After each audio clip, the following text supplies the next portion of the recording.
राम राम किसान भाइयों। आज का ये वीडियो आपकी साल भर की मेहनत को तिजोरी में बंद करने जैसा है। हम खेत में पसीना बहाकर 20-22 क्विंटल की पैदावार को ले लेते हैं, लेकिन भंडारण की एक छोटी सी चूक उस पूरी बरकत को घुन और जालों में बदल देती है।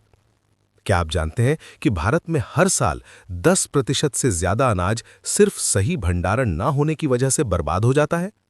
आज के इस वीडियो में हम विज्ञान और परंपरा का वो मेल देखेंगे कि आप एक बार गेहूं रखेंगे और अगले 5 साल तक आपको पीछे मुड़कर देखने की जरूरत नहीं पड़ेगी। आज हम कीड़ों के जन्म से लेकर उनके खात्मे और आधुनिक हर्मेटिक तकनीकों तक हर पहलू पर विस्तार से बात करेंगे।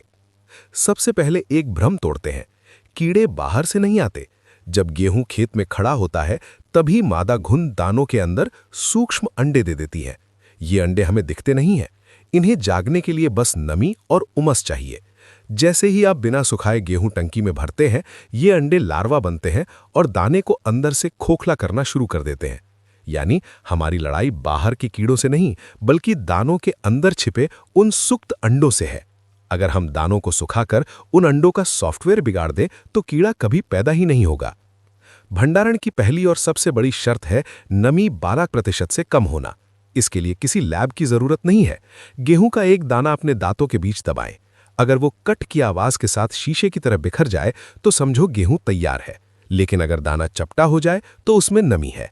सावधानी, गेहूं को कभी प्लास्टिक की पन्नी पर न सुखाएं। प्लास्टिक पसीना छोड़ती है, जिससे नीचे की परत में नमी रह जाती है।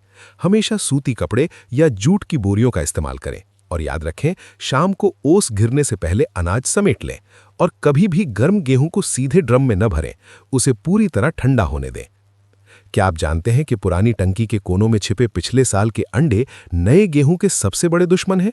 नई फसल भरने से पहले अपनी लोहे की टंकी या कोठी को सर्फ के पानी से धोएं और उसे तेज धूप में 2 दिन तक उल्टा रखकर सुखाएं। अगर टंकी में कहीं भी दरार है तो उसे एम-सीरी या वेल्डिंग से बंद करें। टंकी एयरटाइट होनी चाहिए। अगर हवा अंदर जाएगी तो नमी भी जाएगी। टंकी को कभी सीधे फर्श पर न रखें। नीचे ईंटें या लकड़ी का स्टैंड जरूर लगाएं और दीवार से 6 इंच की दूरी बनाकर रखें ताकि सीलन का असर ना हो। अब बात करते हैं उपचार की। पारद यानी मरकरी की गोलियां आयुर्वेद और कृषि विज्ञान का अद्भुत संगम है। ये जहरीली नहीं होती, बशर्ते आप इन्हें सही तरीके से इस्तेमाल करें। इन्हें सीधे अनाज में न फेंकें। मलमल के कपड़े में लपेटकर छोटी छोटी पोटलियां बनाएं। 1 क्विंटल गेहूं के लिए 3 पोटलियां काफी हैं। एक बिल्कुल नीचे, एक बीच में और एक सबसे ऊपर।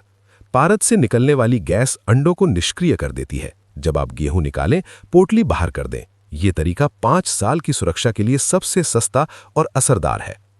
2026 के इस दौर में अब हर्मेटिक स्टोरेज यानी सुपर ग्रेन बैग्स क्रांति लेकर आए हैं। ये तकनीक ऑक्सीजन को पूरी तरह ब्लॉक कर देती है। जब आप इन बैग्स में गेहूं भरकर वैक्यूम सील कर देते हैं, तो अंदर मौजूद कीड़े खुद ब खुद मर जाते हैं। इसमें न जहर की जरूरत है, न नीम की। ये तकनीक ऑर्गेनिक खेती करने वाले भाइयों के लिए वरदान है। ये बैग्स दोबारा इस्तेमाल किए जा सकते हैं और 5 से 10 साल तक गेहूं को वैसा ही रखते हैं जैसा आपने पहले दिन रखा था। जो भाई बड़े स्तर पर यानी 10 से 20 क्विंटल भंडारण करते हैं, वे अक्सर सल्फास का इस्तेमाल करते हैं। लेकिन याद रखें, ये जानलेवा जहर है। इसे कभी नंगे हाथों से न छुएं और हमेशा सूती कपड़े में लपेटकर ही इस्तेमाल करें। सल्फास तभी काम करेगा जब टंकी 100% एयरटाइट हो।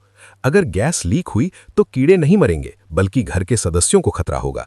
सल्फास डालने के बाद टंकी को टेप या गीले आटे से सील कर दें और कम से कम 20 दिन तक बिल्कुल न खोलें।